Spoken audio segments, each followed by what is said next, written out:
마태복음 24장 37절부터 51절까지 봅니다. 노아의 때와 같이 인자의 임함도 그러하리라.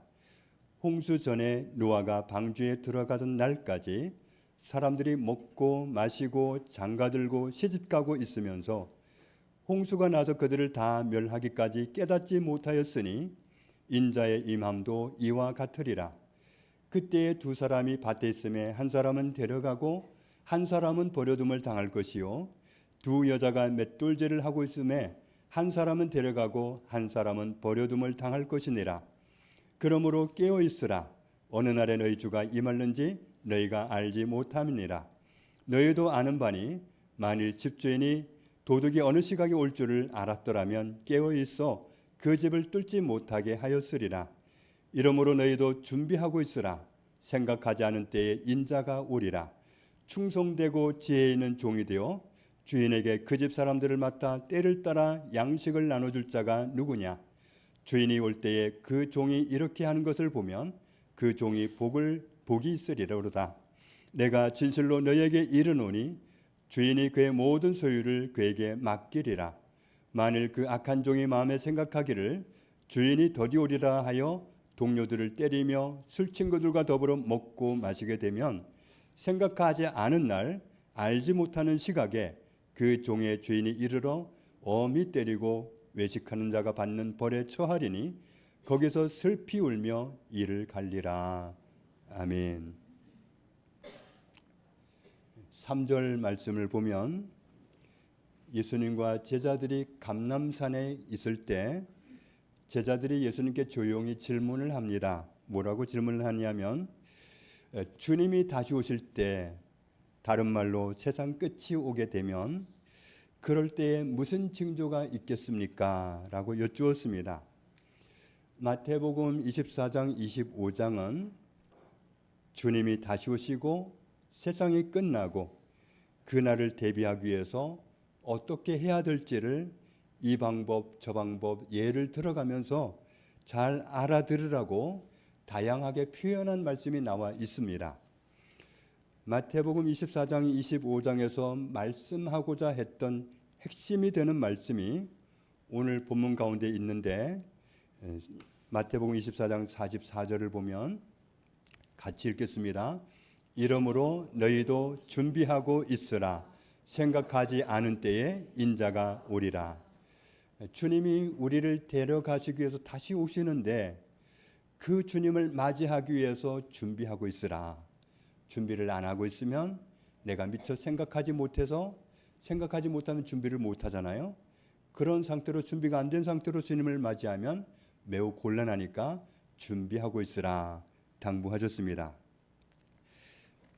그래서 주님이 언제 오시든지 맞이할 수 있도록 준비하라는 겁니다. 어떤 사람이 생각하기에는 주님이 더디 오시는 것처럼 느껴질 수도 있습니다. 또 아무 생각 없이 살다가 다시 오시는 주님을 만나는 사람은 아니 주님이 왜 벌써 오셨지 하고 깜짝 놀라는 사람도 있을 수 있습니다. 중요한 것은 자기 생각한 것보다 예수님이 더디 오시든지 빨리 오시든지 예수님이 언제 오시든지 다시 오시는 예수님을 기쁘게 맞이할 수 있기 위해서 준비하고 있으라. 이 말씀을 마태복음 24장 25장에서 하고 있습니다. 좀 더 구체적으로 말씀을 드리면 마태복음 24장에서는 너희도 준비하고 있으라 이 주제를 가지고 다 말씀하신 내용이라면 25장에서는 예를 들어가면서 너희도 준비하고 있어야 된다는 이 말씀을 예를 들어서 설명을 해주는 말씀이 25장입니다.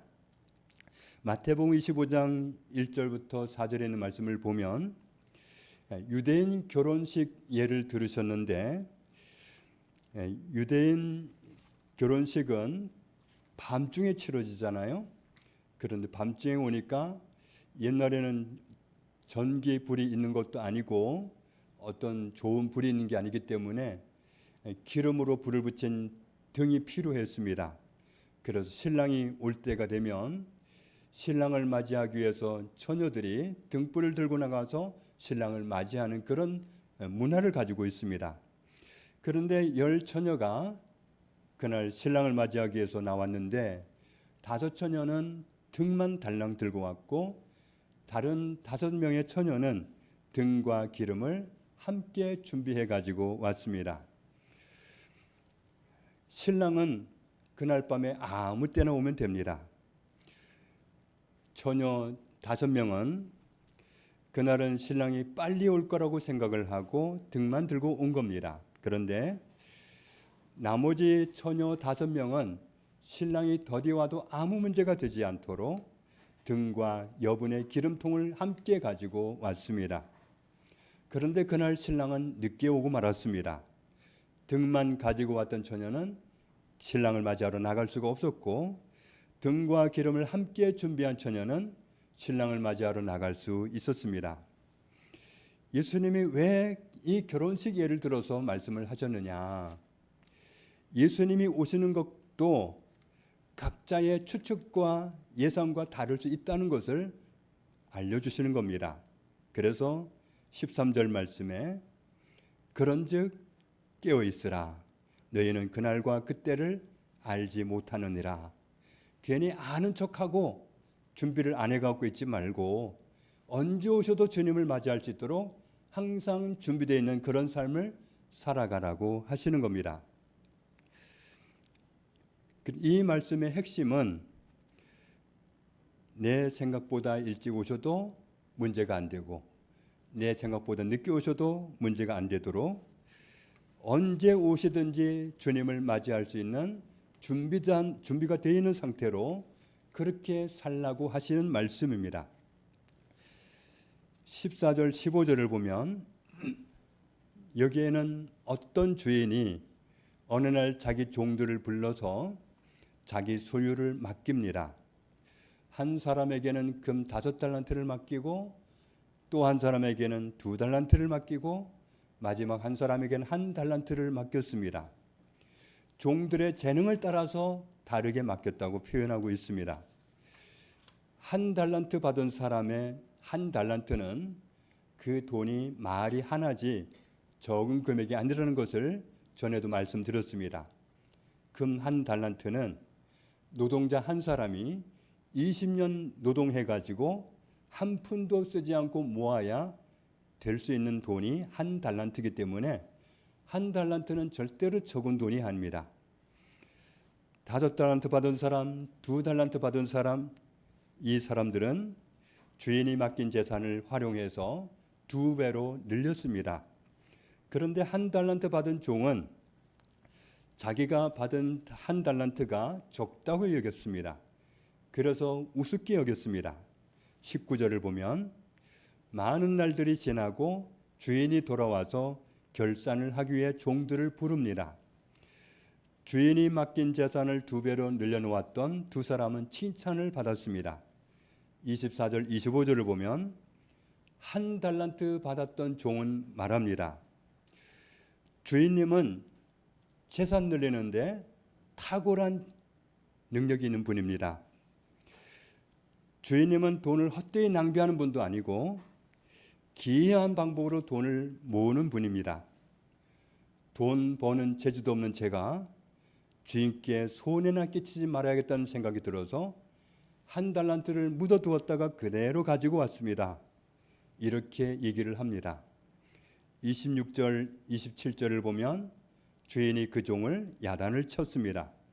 악하고 게으른 종아, 나는 힘도 안 들이고 돈 버는 재주가 탁월하다고 생각했느냐?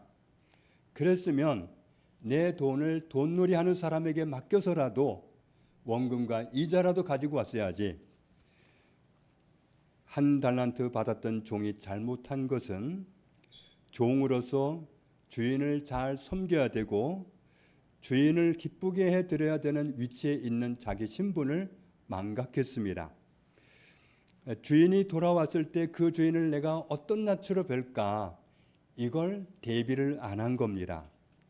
결국 달란트 비유에서도 우리에게 주시고자 하는 말씀은 마태복음 24장 44절 이 말씀입니다. 다시 한번 같이 읽겠습니다. 이러므로 너희도 준비하고 있으라. 생각하지 않은 때에 인자가 오리라. 5달란트, 2달란트 맡은 종이 염두에 둔 것은 주인이 돌아오실 때 주인을 기쁘시게 해드려야 되겠다. 쉽게 말하면 주인을 맞이할 준비를 하면서 하루하루를 살았던 겁니다. 1달란트 맡았던 종은 주인이 다시 오든 말든, 주인이 빨리 오든 늦게 오든 신경도 쓰지 않고 주인을 맞이할 준비가 전혀 되지 않았던 사람입니다. 그렇다면 지금 화면에서 보고 있는 이 말씀대로 다시 오시는 예수님을 맞이하기 위해서는 어떻게 살아가는 것이 주님을 맞이하는 준비가 되는 삶일까요? 다시 오시는 예수님을 만날 때 예수님이 나를 기뻐하시도록 살아가는 삶은, 예수님을 기쁘게 맞이하는 준비되는 삶은 어떻게 살아가는 삶이 그렇게 사는 삶일까요? 예수님은 우리를 구원하신 후에 하나님 나라로 돌아가실 것을 말씀했습니다. 요한복음 14장에 너희는 마음에 근심하지 말라. 하나님을 믿으니 또 나를 믿으라. 내 아버지 집에 거할 곳이 많도다. 그렇지 않았으면 너희에게 일렀으리라. 내가 너희를 위하여 거처를 예비하러 가노니, 같이 읽습니다. 가서 너희를 위하여 거처를 예비하면 내가 다시 와서 너희를 내게로 영접하여 나 있는 곳에 너희도 있게 하리라. 말씀을 계속 이어서 하시는 중에 어떤 말씀을 하셨는지 요한복음 15장을 보겠습니다. 우리를 구원하신 주님이 다시 오실 때까지 너희가 열매를 많이 맺으면 내 아버지께서 영광을 받으실 것이요 너희는 내 제자가 되리라. 아버지께서 나를 사랑하신 것 같이 나도 너희를 사랑하였으니 나의 사랑 안에 거하라.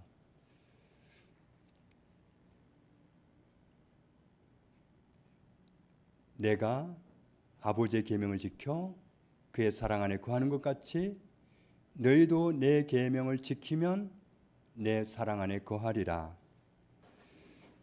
내가 이것을 너희에게 이름은 내 기쁨이 너희 안에 있어 너희 기쁨을 충만하게 하려 함이라.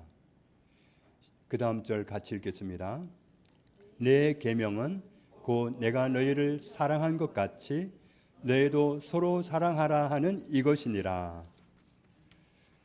내 계명은 이것이다 하는 이 말씀은 쉽게 말해서 내가 다시 올 때까지 너희에게 당부하고 싶은 것은 이것이다 이 말입니다. 내가 다시 올 때까지 너희는 이렇게 해줬으면 좋겠다. 이 말씀을 내 계명은 이것이다 이렇게 표현한 겁니다. 우리가 다른 사람을 사랑하면서 사는 것을 다시 오셨을 때 보고 싶다는 겁니다. 우리가 남은 인생을 하나님의 형상을 가지고 있는 우리의 이웃을 사랑하면서 산다면 그렇게 사는 것이 다시 오시는 주님을 기쁘게 맞이할 수 있도록 준비하는 삶이 된다는 것을 말씀하고 있습니다. 요한일서 3장을 봐도 그러하다는 사실을 알 수 있는데 그의 계명은 이것이니 곧 그 아들 예수 그리스도의 이름을 믿고 그가 우리에게 주신 계명대로 서로 사랑할 것이니라. 주님이 떠나시기 전에 우리에게 당부하신 계명, 당부하신 부탁은 내가 올 때까지 너희는 내가 기대하는 이것을 해라 하시면서 당부하신 말씀이 뭐냐 하면 서로 사랑할 것이라고 말씀하셨습니다. 그의 계명은 이어진 말씀을 보면 그의 계명을 지키는 자는 주 안에 거하고 주는 그의 안에 거하시나니 우리에게 주신 성령으로 말미암아 그가 우리 안에 거하시는 줄 우리가 아느니라. 그의 계명을 지키는 자는 주 안에 거하고 주는 그의 안에 거하시나니 주님이 당부하신 말씀을 붙들고 내 주변에 있는 이웃들도 사랑하고 멀리 있는 이웃들도 사랑하고 그렇게 사는 것이 주님 안에 거하는 것이다. 다른 사람을 사랑하고 사는 게 주님 안에 거하는 거다. 요한복음 15장을 다시 보면 내 안에 거하라. 나도 너희 안에 거하리라. 가지가 포도나무에 붙어 있지 아니하면 스스로 열매를 맺을 수 없음 같이 너희도 내 안에 있지 아니하면 그러하리라. 주님은 우리에게 내 안에 거하라, 주님 안에 거하라고 당부하셨습니다. 주님 안에 거하지 않는 사람은 열매를 맺을 수 없다. 주님 안에 거하는 사람이 열매를 맺을 수 있다는 겁니다. 주님이 원하시는 열매를.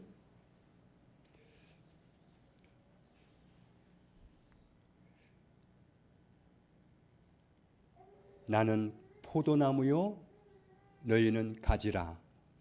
그가 내 안에 내가 그 안에 거하면 사람이 열매를 많이 맺나니 나를 떠나서는 너희가 아무것도 할 수 없음이라. 주님 안에 거해야 열매를 맺을 수 있지. 주님이 기뻐하는 열매를 맺을 수 있지. 주님 안에 거하지 않고는 주님이 원하는 열매를 맺을 수가 없다. 주님 안에 거하라는 거죠. 사람이 내 안에 거하지 아니하면 가지처럼 밖에 벌어져 마르나니 사람들이 그것을 모아다가 불에 던져 사르느니라. 그럼 주님 안에 거해도 되고 거하지 않아도 되느냐? 거하지 않으면 버림당하게 된다고 냉혹하게 말씀합니다. 같이 읽습니다. 너희가 내 안에 거하고 내 말이 너희 안에 거하면 무엇이든지 원하는 대로 구하라. 그리하면 이루리라.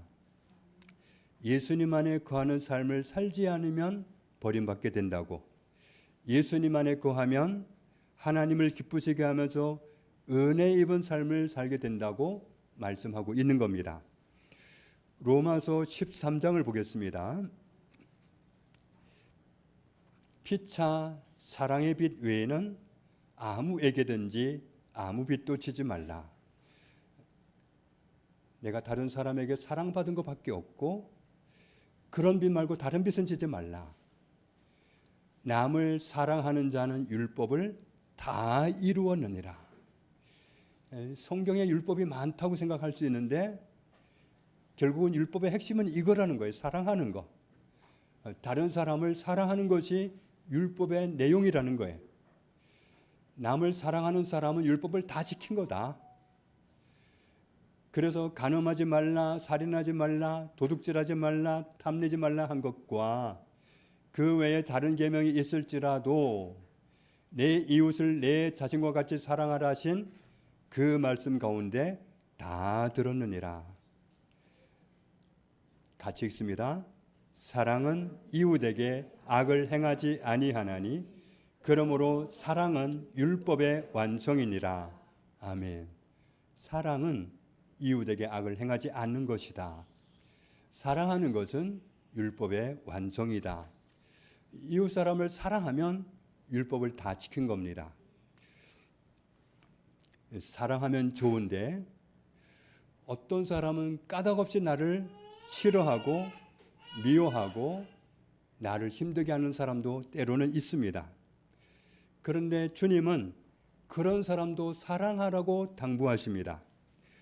로마서 12장을 보면 너희를 박해하는 자를 어떻게 하라고 하셨죠? 축복하라. 축복하고 저주하지 말라. 마음 같아서는 저주하고 싶은 생각이 올라오겠지만 저주하지 말라. 축복해라. 17절부터 있는 말씀을 보면 아무에게도 악을 악으로 갚지 말고 모든 사람 앞에서 선한 일을 도모하라. 할 수 있거든 너희로서는 모든 사람과 더불어 화목하라. 내 사랑하는 자들아, 너희가 친히 원수를 갚지 말고 하나님의 진노하심에 맡기라. 기록되었으되 원수 갚는 것이 내게 있으니 내가 갚으리라고 주께서 말씀하시니라. 원수 갚는 것은 우리가 할 수 있는 일이 아니라는 겁니다. 원수 갚는 거, 원수 갚을 일이 있다면 하나님이 갚아줄 테니까 하나님께 맡기라고 하십니다. 그러면서 네 원수가 줄이거든 먹이고 목마르거든 마시게 하라. 그리함으로 네가 숯불을 그 머리에 쌓아 놓으리라. 나를 힘들게 하는 왼수 같은 사람이 목마르거든 배고파하거든 먹을 거 주고 마실 거 주고 그렇게 해라. 그렇게 하는 행동이 무슨 행동이지 않느냐. 그 행동은 그 사람에게 사실은 그 머리에다가 숯불 쌓아놓는 것과 똑같다. 그렇게 하는 것이 정말 내 자신을 위한 거라고, 그리고 그 사람을 위하는 거라고 말씀하십니다. 저렇게 원수가, 나를 힘들게 하는 사람이 목마를 때 배고플 때 저렇게 은혜를 베푼다면 그건 사랑하는 거잖아요. 사랑하게 되면 그것은 그 사람 머리에다가 숯불 쌓아놓는 것과 똑같다. 그러면서 이렇게 말씀합니다. 악에게 치지 말고 선으로 악을 이기라. 그리고 우리가 좀 쉽게 넘어질 수 있는 그런 함정이 다른 사람을 비판하는 건데, 다른 사람을 비판하는 것은 사랑하는 것이 아니기 때문에 하지 말라고 하십니다. 로마서 14장을 보면 남의 하인을 비판하는 너는 누구냐? 그가 서 있는 것이나 넘어지는 것이 자기 주인에게 있음에 그가 세움을 받으리니 이는 그를 세우시는 권능이 주께 있음이라. 어떤 사람이 좀 넘어졌다고 비판하고 좀 도를 넘었다고 비판하고 왜 비판하느냐? 그 사람 세우는 거 넘어지는 거 그거 주인님이 다 알아서 하실 수 있는 건데, 주인님이 그 사람을 세울 수도 있는 건데 왜 네가 간섭하냐? 이런 말씀이죠. 또 10절부터 있는 말씀을 보면 네가 어찌하여 내 형제를 비판하느냐? 어찌하여 내 형제를 없이 여기느냐? 우리가 다 하나님의 심판대 앞에 서리라. 심판대 앞에 서게 되면 기록되었으되 주께서 이르시되 내가 살았노니 그날 모든 무릎이 내게 꿇을 것이요 모든 혀가 하나님께 자백하리라 하였느니라. 이러므로 우리 각 사람이 자기 일을 하나님께 직고하리라. 우리가 하지 말아야 할 말을 했다면 내가 그날 심판날 하나님 앞에서 제가 아무 개를 그때 비판한 거 죄송합니다. 제가 잘못했습니다. 하나님께 직고하는 날이 오게 되기 때문에 정말 그런 어려움을 당하지 않기 위해서 사랑하면서 살라고 말씀하십니다. 다시 오시는 주님을 뵐 때 민망하지 않으려면 하나님이 사랑하시는 우리 이웃 사람들을 사랑하는 것 외에는 하지 말라고 하시는 겁니다. 요한일서 4장을 보면 하나님이 우리를 사랑하시는 사랑을 우리가 알고 믿었노니 하나님은 사랑이시라. 사랑 안에 거하는 자는 하나님 안에 거하고 하나님도 그의 안에 거하시느니라. 우리가 하나님 안에 어떻게 거하느냐? 사랑 안에 거하는 거다. 주님이 당부하신 대로 우리의 이웃들을 사랑하면서 사는 거다. 그러면 그 자체가 내가 하나님 안에 거하는 것이 된다. 이로써 사랑이 우리에게 온전히 이루어진 것은 우리로 심판날에 담대함을 가지게 하려 함이니 주께서 그러하신 것 같이 우리도 이 세상에서 그러하니라. 우리가 사랑하고 살면 심판날 담대함을 얻게 되어 있다. 내가 주님을 맞이할 준비가 안 돼 있으면 주님 앞에 서는 날, 그날이 두려움의 날이고 정말 사시나무처럼 떨게 되는 날이 되겠지만 내가 준비가 됐다면 그날이 담대한 날이 될 것입니다. 그 담대함은 사랑하면서 사는 데서 온다고 말씀합니다. 사랑 안에 두려움이 없고 온전한 사랑이 두려움을 내쫓나니 두려움에는 형벌이 있음이라. 두려워하는 자는 사랑 안에서 온전히 이루지 못하였느니라. 우리가 사랑함은 그가 먼저 우리를 사랑하셨음이라. 누구든지 하나님을 사랑하노라 하고 그 형제를 미워하면 이는 하나님을 사랑하노라 한 말이 거짓말하는 것이 되고 이는 거짓말하는 자니 보는 바 그 형제를 사랑하지 아니하는 자는 보지 못하는 바 하나님을 사랑할 수 없느니라. 우리가 이 계명을 주께 받았나니 하나님을 사랑하는 자는 또한 그 형제를 사랑할지니라. 하나님을 사랑한다고 하는 사람은 하나님이 사랑하는 우리 이웃 사람도 사랑해라 당부하셨다. 우리를 다시 올 때 만나자고 하신 주님이 다시 오실 때까지 준비하라고 하시면서 당부하신 말씀이 이 말씀입니다.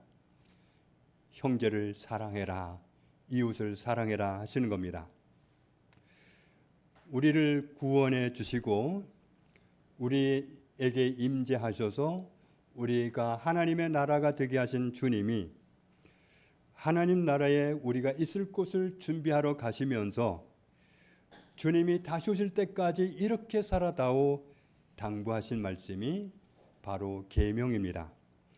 우리에게 주신 계명은 하나님을 사랑하고 이웃을 사랑하면서 살아달라고 부탁하신 겁니다. 정말로 그런지, 그렇게 보는 것이 정말 성경적인지 마태복음 25장에서 보겠습니다.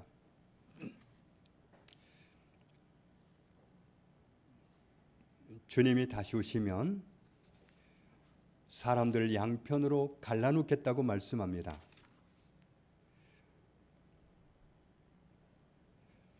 사람들을 양과 염소를 갈라놓듯이 양쪽으로 갈라놓으신다고 말씀하셨는데 그렇게 갈라놓는 자체가 심판입니다.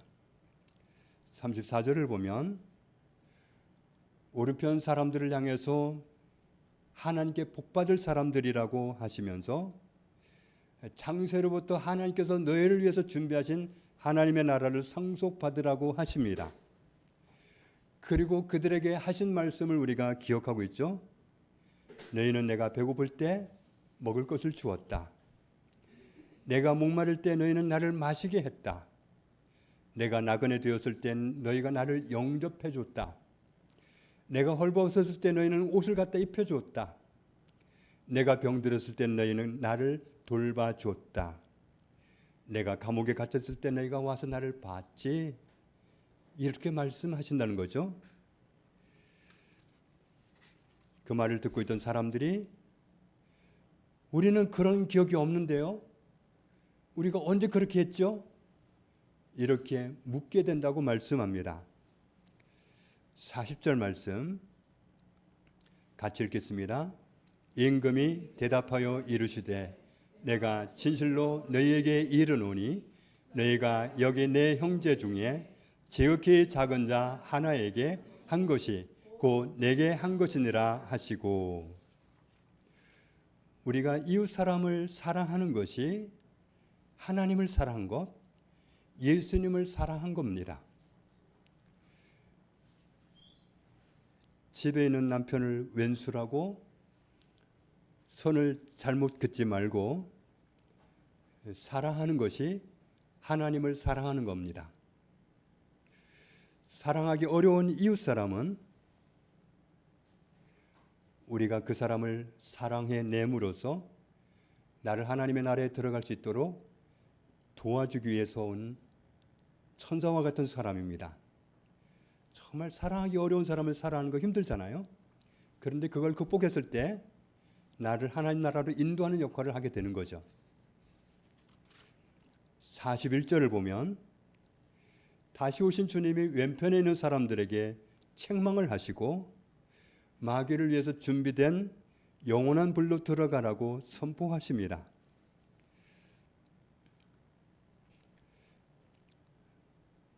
장마가 좀 멈칫하면서 찜통 더위가 와서 지난밤에 참 힘들었죠. 지난밤 같은 찜통 더위도 힘들지만 지옥은 끔찍합니다. 지옥은 더운 데가 아닙니다. 그곳은 진짜 가지 말아야 할 곳입니다. 영원한 불에 들어가라. 영원한 불로 들어가는 그 자체는 저주입니다. 저주받는 장소에 가지 않기 위해서 우리는 정말 주님이 다시 오실 때까지 어떻게 살라고 하신 말씀을 새겨 듣고서 다시 오시는 주님을 기쁨으로 맞이할 수 있는 준비하는 삶을 하루하루 살아갈 수 있어야 됩니다. 예수님은 그날 왼편에 있는 사람들에게 이렇게 말씀하신다고 했죠. 오른편에 있는 사람들과 정반대로 했다. 너희는 내가 배고플 때, 목마를 때 전혀 거들떠도 안 봤다. 내가 감옥에 있을 때 관심도 없었다. 이런 말씀들을 다 하신다는 거죠. 그러니까 그 말을 듣는 사람들이 또 놀라서 하는 말이, 우리가 언제 그랬습니까? 우리는 주님을 뵌 적도 없는데요. 그렇게 말씀하시겠죠. 45절 이하에는 말씀 같이 읽습니다. 이에 임금이 대답하여 이르시되 내가 진실로 너희에게 이르노니 이 지극히 작은 자 하나에게 하지 아니한 것이 곧 내게 하지 아니한 것이니라 하시리니 그들은 영벌에 의인들은 영생에 들어가리라 하시니라. 아멘. 우리는 마태복음 24장 44절 말씀을 우리 마음에 새겨야 합니다. 다시 오시는 주님을 기쁨으로 맞이하기 위해서 우리는 하나님께서 사랑하시는 우리의 이웃 사람들을 사랑하면서 살아가는 것이 다시 오시는 주님을 맞이할 준비를 하는 삶을 사는 것이 됩니다. 모리타니 같은 그 생소한 나라에 거금을 투자하고 가는 이유는 그곳에 하나님이 사랑하시는 영혼들이 있기 때문입니다. 다게스탄 같은 나라에 가는 이유도 그곳에 하나님이 사랑하시는 영혼들이 있기 때문입니다. 하나님이 사랑하시는 영혼들에게 가장 필요한 사랑을 베푸는 것이 하나님을 사랑하는 것이고 다시 오시는 주님을 기쁘게 뵙기 위해서 준비하는 것이 됩니다. 이러므로 너희도 준비하고 있으라. 생각하지 않은 때에 인자가 오리라. 다시 오시는 주님을 기쁨으로 맞이하기 위해서 준비하는 삶, 그것은 주께서 사랑하시는 우리의 이웃 사람들을 나 자신을 사랑하듯이 사랑하면서 사는 겁니다. 다시 오시는 주님을 기쁨으로 맞이하기 위해서 우리의 이웃 사람들을 사랑하면서 살아가는, 주님 맞을 준비를 하면서 하루하루를 살아가는 우리 모두가 되기를 주님의 이름으로 축복합니다. 아버지 감사합니다. 주님이 우리를 데리러 다시 오실 텐데 다시 오시는 주님을 뵙기 위해서 준비하라 하셨습니다. 우리가 준비할 것은 주님이 신신당부하신 말씀대로 우리의 이웃 사람들을 사랑하는 것임을 알려주셨습니다. 우리의 이웃 사람들을 어떻게 사랑해야 될지 말씀을 통해서 알게 해주시는 그 모든 말씀대로 사랑하면서 살아가서 주님 맞이할 준비를 하는 저희들 다 되게 하여 주옵소서. 그래서 다시 오신 주님을 기쁨으로 뵐 수 있는 우리 모두가 되게 해 주옵소서. 예수님 이름으로 기도합니다. 아멘.